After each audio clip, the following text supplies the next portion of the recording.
Hello viewers, आप सबका स्वागत है फिनिक्स बी लीगल चैनल में। तो आज हम बात करेंगे ऑर्डर 7 रूल 11 की। बेसिकली कॉज ऑफ एक्शन को लेकर हम आज बात करने वाले हैं। जो पॉइंट रहेगा आज की वीडियो पर वो ये रहेगा कि जब हम एक इम्पॉर्टेंट एप्लीकेशन सिविल सूट में फाइल करते हैं, अगर डिफेंडेंट फाइल कर रहा है ये बोलते हुए कि प्लेंटिफ का जो केस है या जो सूट है वो बार्ड बाय लिमिटेशन है या कॉज ऑफ एक्शन सही से नहीं लिखा गया है, या फिर कोई भी एक ऐसे रीज़न को लेकर वो फाइल करते हैं कि केस डिसमिस हो जाए, तो इस पर इम्पॉर्टेंट चीज़ को ध्यान रखने की ज़रूरत होती है कि आप वो एप्लीकेशन को कब फाइल करेंगे। मुख्यतः क्या चीज़ देखना होता है, जिस एक एप्लीकेशन फाइल करना है उसी लिए मैं एप्लीकेशन फाइल करूँ, इससे एक तो केस लंबा होता है, दैट इज़ वन। सेकेंड, कहाँ पे फाइल करें और क्या ज़रूरत है, आज इसी के बारे में डिस्कस करेंगे। तो मतलब ये बेसिकली कोर्ट के जो प्रैक्टिकल इश्यूज जो होते हैं ना, उस पर बात करने वाले हैं हम कि क्या करना चाहिए और क्या बेसिकली नहीं करना चाहिए अपने सिविल सूट पर। और ये बेसिकली खासकर डिफेंडेंट के लिए ये है, प्लेंटिफ भी के लिए भी रहेगा कि क्या चीज़ हमें देखना है कौन सा एप्लीकेशन फाइल करने के लिए। तो चलिए स्टार्ट करते हैं। साथ में एक जजमेंट को भी साथ में रेफर करते जाएंगे, बिकॉज ये जजमेंट उसी इशू को लेकर बेस्ड है। तो जो केस में बात कर रही हूँ वो है NST housing development private limited versus ICICI bank limited 2024। ये एसएससी ऑनलाइन कैलकाटा 2049 का है ये, ठीक है। ये ऑर्डर जो हुआ था 27/2/2024 का है, ये बहुत ही रिसेंट है ये। इसका जो कॉज टाइटल है मैं लिख दूंगी डिस्क्रिप्शन बॉक्स में। तो बेसिकली इसका आईसीआईसीआई बैंक है, तो ऑब्वियसली ये मनी सूट कहीं ना कहीं इसमें हो जाता है।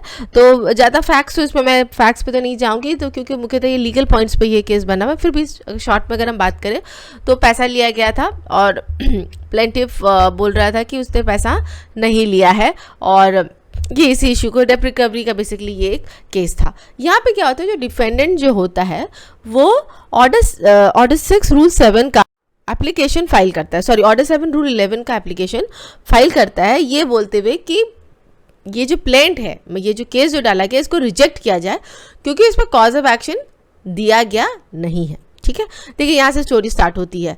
ये जो ऑर्डर 7 रूल 11 जो होता है, बेसिकली यहाँ पे वो सारी चीज़ें बताई गई हैं सीपीसी में जो एक प्लेंट में होना चाहिए।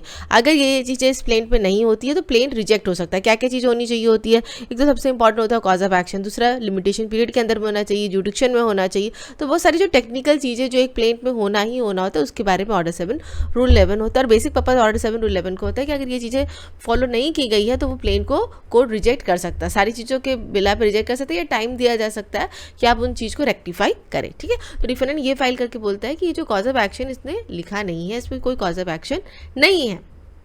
बेसिकली जो कॉज ऑफ एक्शन जो बोला है वो नहीं है, कि झूठ करके बोला जाता है। तो लोअर कोर्ट जो होता है उनकी इस बात को नहीं मानता है और बोलता है कि नहीं, इसमें कॉज ऑफ एक्शन दिया हुआ है। अब वो सच्चा दिया हुआ है या झूठा दिया हुआ है, ये तो आगे ट्रायल का मुद्दा होता है और मैटर इसमें उसको उसकी एप्लीकेशन ऑर्डर 7 रूल 11 की जो एप्लीकेशन है वो रिजेक्ट कर दी जाती है। देखिए यहाँ से शुरू होती है दो लीगल पॉइंट की बातें। पहला चीज, जैसे ये ऑर्डर रिजेक्ट हो जाता है वो क्या करता है, सीधा मैटर को लेकर हाई कोर्ट चला जाता है। सबसे पहला चीज जो इसमें हमें एक अंडरस्टैंडिंग करने की जरूरत होती है, एक अपीलेट फॉरम होता है। अगर आपका सिविल जज सीनियर डिवीजन एप्लीकेशन रिजेक्ट करा है तो आप अपील कहाँ पे फाइल करोगे, आप डिस्ट्रिक्ट कोर्ट में फाइल करोगे। सीधा आप 227 में एप्लीकेशन आप नहीं फाइल कर सकते हो। क्यों? क्योंकि 227 में ये हाई कोर्ट के पास में अथॉरिटी तो होती है कि वो लोअर कोर्ट को भी ऑर्डर दे सके, लेकिन जो सिविल कोर्ट का एक प्रोसेस जो होता है, एक प्रोसीजर जो होता है, वो आपको फॉलो करना ज़रूरी होता है। That is one requirement. क्योंकि बहुत जन मैं देखा है, बहुत लॉयर्स को भी मैंने देखा है कि वो सीधा 227 में फाइल करते हैं। That is not a right way of doing it, because technically अगर कोई जज बहुत टेक्निकल अगर होगा तो वो उस ग्राउंड पे ही रिजेक्ट कर देगा कि how did you come to me first, you should have gone to the district court first, ठीक है। तो फर्स्ट वो चीज़ रहती है कि एक प्रोसेस फॉलो करना बहुत ज़रूरी होता है, क्योंकि देखिए अगर आप प्रोसेस फॉलो नहीं करते तो अपने नुकसान होता है। अगर क्या पता ये एप्लीकेशन का डिस्ट्रिक्ट कोर्ट में फाइल भी होती और वहाँ शायद एक्सेप्ट हो गई होती, अब आप सीधा ही हाई कोर्ट पर जंप मार गए हो, आपने अपना एक सीढ़ी तो तोड़ ही दिया ना, है ना। आपको वहाँ पे फेवरेबल ऑर्डर नहीं मिला। अगर डिस्ट्रिक्ट कोर्ट में आपका फेवरेबल ऑर्डर नहीं मिला तो तब आपके पास रहता, आप हाई कोर्ट पे जाते, लेकिन आप हाई कोर्ट में बोल के वापस डिस्ट्रिक्ट कोर्ट तो नहीं आ सकते। तो आपने खुद से अपना एक रेमेडी थी अवेलेबल थी उसको आपने हटाया। तो that is one of the wrong thing to do जो हम एप्लीकेशन जब फाइल करते हैं। दूसरा चीज़, इस केस पे कोर्ट ने एम्फोसाइज साथ में ये भी किया कि जो कॉज ऑफ एक्शन के बारे में आप जब बोल रहे हो, बेसिकली उसने कॉज ऑफ एक्शन लिखा था। अब जो डिफेंडेंट था वो ये बोल रहा था कि जो कॉज ऑफ एक्शन उसने जो लिखा हुआ है वो सही नहीं है, वो है ही नहीं, एक इमेजिनरी कॉज ऑफ एक्शन लिखा हुआ है उसने, तो दैट सिंपली मीन्स दैट कि there is no cause of action. Alright, तो यहाँ पे जो कोर्ट जो था, जो मुझे भी फील हुआ कि तो बहुत टेक्निकल कोर्ट यहाँ पर हुआ है। कोर्ट ने ये बोला कि देखिए ऑर्डर 7 रूल 11 के हिसाब से बोला जाता है कि कॉज ऑफ एक्शन होना चाहिए, जो अगर हम प्लेन को खोल के देखते हैं तो उसमें कॉज ऑफ एक्शन उसने लिखा हुआ है। अब ये कॉज ऑफ एक्शन सही है या गलत है, ये that is a matter of trial, मतलब उसको तो एविडेंस में तो प्रूव करना पड़ेगा, है ना, और जब वो एविडेंस में प्रूव करेगा तभी आगे का मामला चलेगा। पर ऐसे जब अगर ऑर्डर 7 रूल 11 की बात करें तो ऑर्डर 7 रूल 11 बहुत क्लियरली बोलता है कि प्लेन में कॉज ऑफ एक्शन होना चाहिए। कॉज ऑफ एक्शन कैसे होना चाहिए ये बात कहीं नहीं करते, और यहाँ पे प्लेंटिफ ने कॉज ऑफ एक्शन लिखा है। ऑलराइट, तो यहाँ पे एक सवाल निकलता है कि मैडम आपने पहले एक वीडियो डाला था जिसमें बोला गया था कि कॉज ऑफ एक्शन गलत लिखा है तो उसको प्रिलिमिनरी स्टेज में ही केस को खत्म करना चाहिए, बिल्कुल खत्म करना चाहिए, बट वो उसका जो एप्लीकेशन जो होता है वो ऑर्डर 7 रूल 11 के अंदर पे वो नहीं आता है, वो दूसरे एप्लीकेशन में आता है कि मेंटेनेबिलिटी के ग्राउंड पे आपको फाइल करना होता है। ठीक है, that is what about this video, कि आपको पता होना चाहिए कि आप जो एप्लीकेशन डाल रहे हो वो जो एप्लीकेशन है लीगली वो कितना साउंड करता है।